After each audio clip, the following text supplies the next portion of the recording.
Bangladesh premier league অর্থাৎ BPL নিয়ে যে ধরনের ফাইজলামি শুরু হচ্ছে এটা আসলে কোনোভাবেই মেনে নেওয়া যায় না।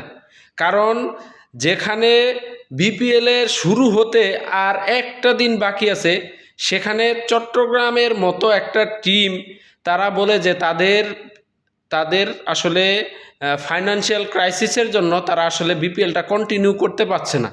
তাহলে এখানে সবচেয়ে বড় কথা হচ্ছে তাহলে বিপিএলের যে গভর্নিং কাউন্সিল আছে তার কাজটা কি আসলে? তাহলে তার কাজটা আসলে কি? এই বিপিএলের মতো একটা আসরে যদি কোনো ফ্র্যাঞ্চাইজি লিগ যদি এই ধরনের কথা বলে তারা আসলে কি দেখে এই ধরনের টুর্নামেন্টে এই ধরনের টিম তারা নেয়? এখানে সবচেয়ে বড় কথা হচ্ছে চট্টগ্রাম চ্যালেঞ্জার কিছুদিন আগেও যেমন খুব আলোচনার তুঙ্গে ছিল, যেমন নাইম শেখরে তারা 1,10,00,000 টাকা দিয়ে নিয়েছে।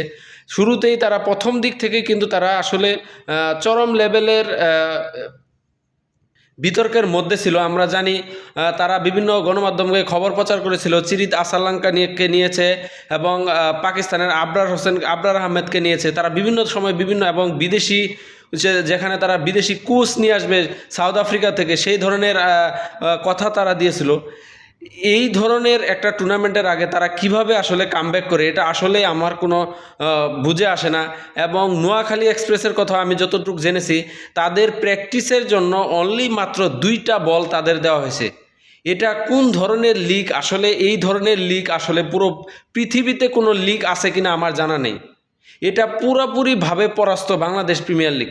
গত বিপিএলেও আমরা দেখেছি যে পুরো রাজশাহীকে নিয়ে যে ধরনের একটা তালবাহানা হয়েছে এটা আসলে কোনোভাবে কাম্য না। এবং এবারের বিপিএলটা আসলে শুরু হওয়ার আগেই কিন্তু বিভিন্ন ধরনের কথাবার্তা হচ্ছে, এটা আসলে কোনোভাবে কাম্য না। এবং বিপিএলের যে গভর্নিং কাউন্সিল আছে তারা আসলে কিভাবে যে এবারের বিপিএলটা স্টার্ট করতে যাচ্ছে এটা আমার বুঝে আসে না। তো যাই হোক, ফাইনালি যদি আসলে মাঠে ম্যাচটা গড়ায় চট্টগ্রাম চ্যালেঞ্জারের, সেটাই আসলে দেখার বিষয় যে আসলে ম্যাচটা আগামীকাল তাদের যেহেতু ম্যাচ আছে সেই ম্যাচটা তারা খেলতে পারবে কিনা, যেহেতু বিদেশি প্লেয়ার নাই তাদের। আমি যতটুকু জেনেছি 2টা প্লেয়ার আসার কথা। তো যাই হোক, দেখা যাক বিপিএলটা কেমন হয়, যেহেতু প্রথম থেকে প্রশ্নবিদ্ধ। বাকিটা আর কি বলবো, যে দেখা যাক বিপিএলটা কি হয়। সবাই ভালো থাকবেন, সুস্থ থাকবেন, ধন্যবাদ সবাইকে।